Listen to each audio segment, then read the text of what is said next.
You're listening to the Final Say Radio Show, a Rappaport Media production, with your host Brett Rappaport and co-host John Rappaport. Well, we have our guest, Rick Fisher, who is a senior fellow with the International Assessment and Strategy Center. Dr. Fisher, it's always a pleasure to have you on the Final Say Radio Show. Welcome. Thank you, Brett. Thanks for having me back again. Oh, of course. It's very interesting. We devote a lot of time trying to pay attention to what is going on in Asia, and of course, it's fascinating if you like history, but it's also troubling if you're afraid that history can repeat itself. And so, as I've been scanning through an article that you put on here, there's a very interesting relationship between China and North Korea, and of course, we're very concerned with North Korea as they've recently had their third test of a nuclear weapon. We see the increased belligerence. We see the young leader who we have really no idea what to expect from. Very troubling. Indeed. North Korea has been and remains a Chinese protectorate. While relations between North Korea and China have waxed and waned, today China is North Korea's guarantor, and that process of guaranteeing North Korea's existence now includes the provision of direct assistance to North Korea's nuclear missile program. And while China holds out the hope of peace by helping to lead something called the Six-Party Talks, under the table, China is making North Korea an ever more ominous threat. It's interesting. I think it's the China's People's Daily, if I have that correct, or the People's Daily. Yes. Is the Chinese paper. And recently I was scanning through various articles, and it really seemed as if, they don't like that America's been more engaged in Asia. They're concerned about the pivot, kind of like America's going to be in a way we have no business being involved in Asian affairs. But also they felt like North Korea was responding to our increased push into South Korea, whether it be, the military exercises which occur, every year without any kind of trouble. The movement of bombers into the place and the movement of missile systems. Of course, all of this is in response to the actions of North Korea, but China doesn't see it that way. China plays the same game, and when we increase our own defenses in Northeast Asia and help our allies, South Korea and Japan, because China has made North Korea a greater threat, China takes umbrage at American moves and justifies more weapons spending, the introduction of new weapons, because we've taken measures to defend ourselves from China's indirect threats to the United States and our allies. So we're catching it from both ends, Brett. I'm trying to look forward into the next decade or two to see what not just Asia is going to look like, but what the power structure of the world is going to look like. So I'm trying to assess for myself here, what are the biggest military powers right now? And if you were to, for instance, North Korea has certain capabilities, China has certain capabilities. They have more of an alliance with Russia than we do. So if you put those three countries together, how do their forces in totality equate to what the United States has with, say, Britain or maybe France or a couple of other of our allies? Well, what concerns me more, Brett, is if we look out over the next decade, if current trends continue, if current American policies are continued, basically policies of unilateral disarmament in the face of China's military buildup, it's not just going to be a matter of China and Russia and perhaps one or two others. It's going to be those countries, the United States, and probably 4, maybe 5 new nuclear-armed states that will acquire nuclear weapons because of their fear not of China or of Russia, but their fear that the United States, which formerly protected them, can no longer do so. That's very interesting. So you're suggesting the possibility of, these are my words, of course, maybe Japan or South Korea being a nuclear power? Yes, very much so. Perhaps within this decade, if these trends continue. Is that a problem? Well, it is if you're concerned about nuclear wars starting and then becoming uncontrollable. I mean, it's one thing, as bad as they are, if conventional wars start, because at least conventional wars are contained to a region. By their definition, those weapons usually don't have the range to reach back to the United States. Nuclear weapons, however, are of a different character. And if 5 or 6 countries in Asia decide to go to nuclear war, then the possibility of the United States becoming a nuclear target increases exponentially. The United States has tried to stem and prevent such proliferation by offering guarantees. We call it extended deterrence, meaning we tell Japan, we tell South Korea, if you are the subject of nuclear blackmail or nuclear attack, we, the United States, will strike back at the attacker, and then also take any strike against us.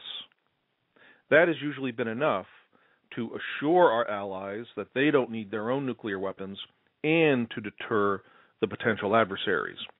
But China's all-around growth in military power, including its growth in nuclear power, military power, is unsettling to our traditional allies, especially when we take policies of unilateral disarmament or unwise disarmament with Russia. That is what is propelling greater interest on their part in getting their own nuclear deterrent capabilities.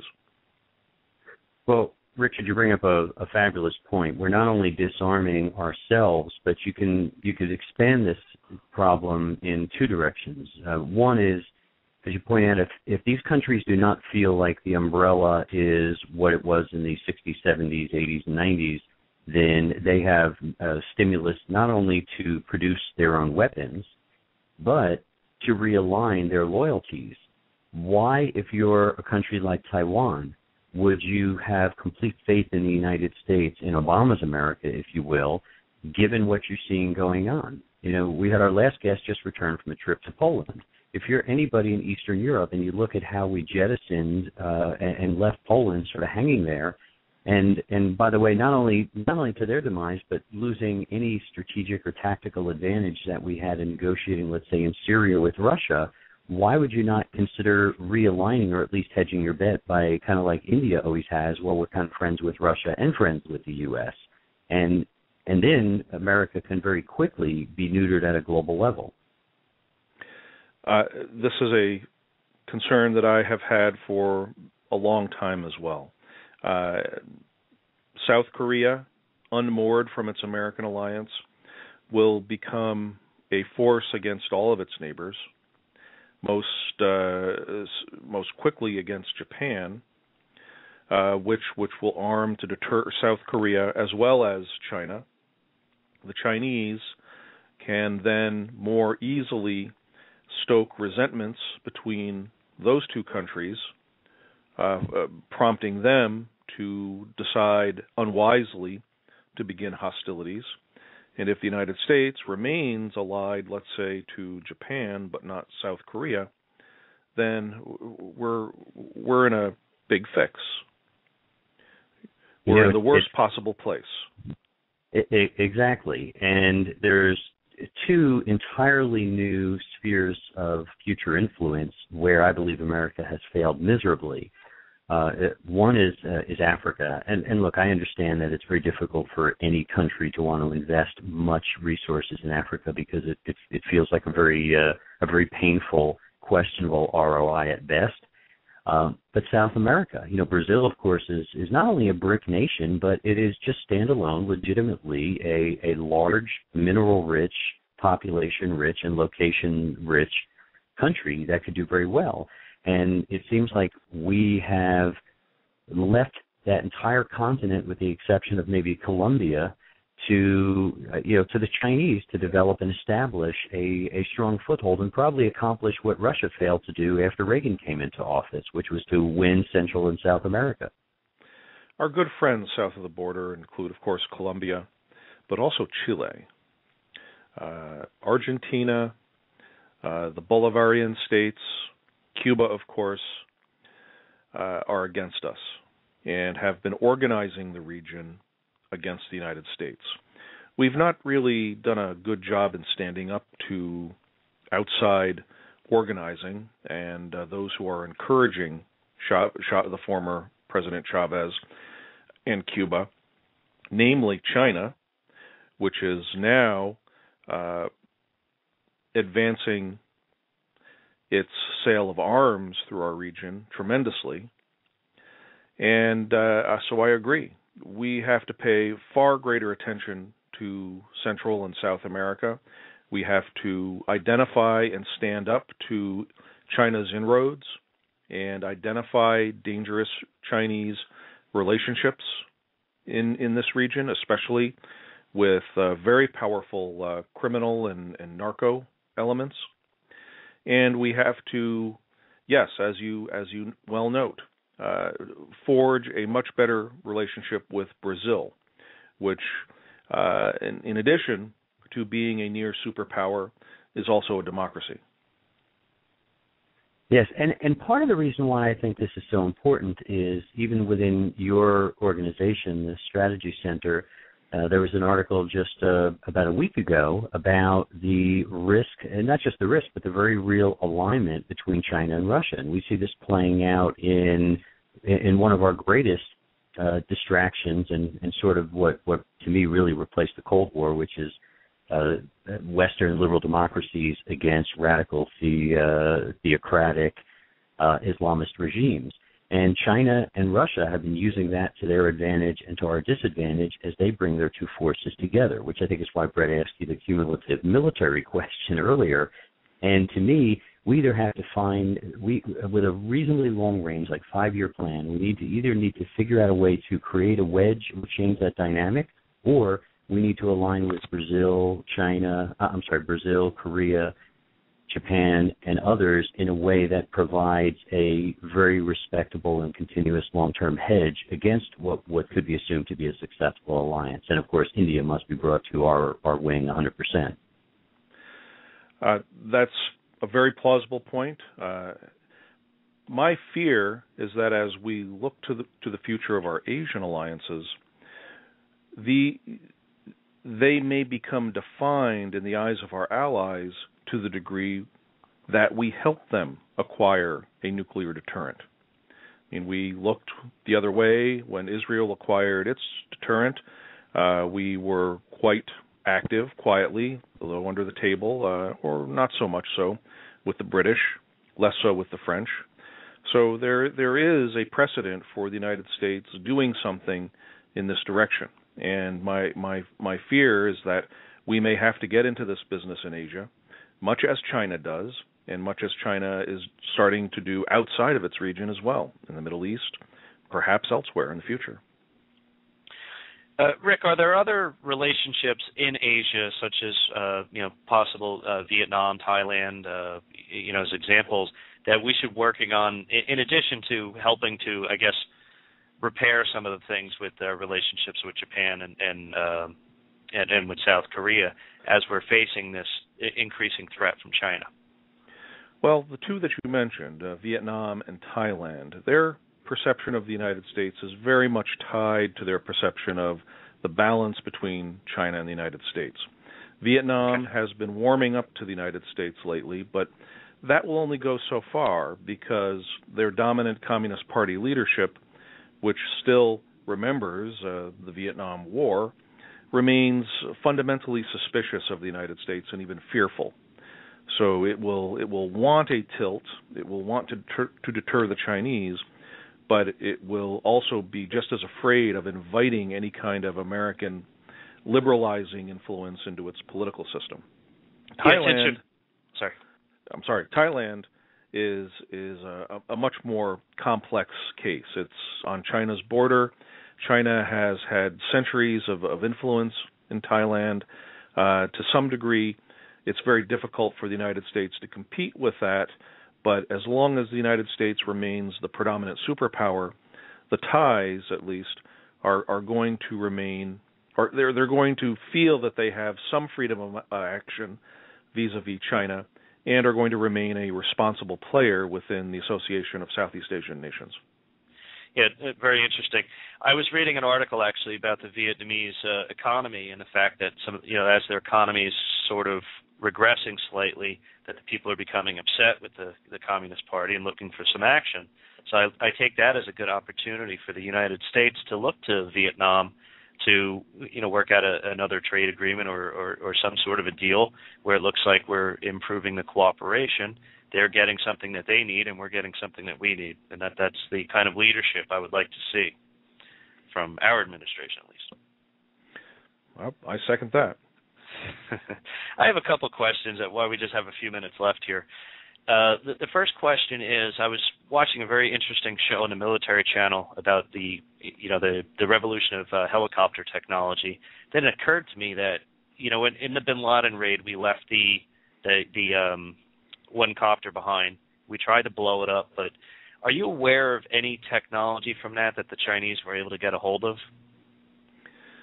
There were immediate reports that the Pakistani police and intelligence services shared parts of that helicopter with the Chinese as an act of immediate revenge against the unilateral American strike, which, of course, we did not want to tip them off about because they would have ensured that bin Laden escaped.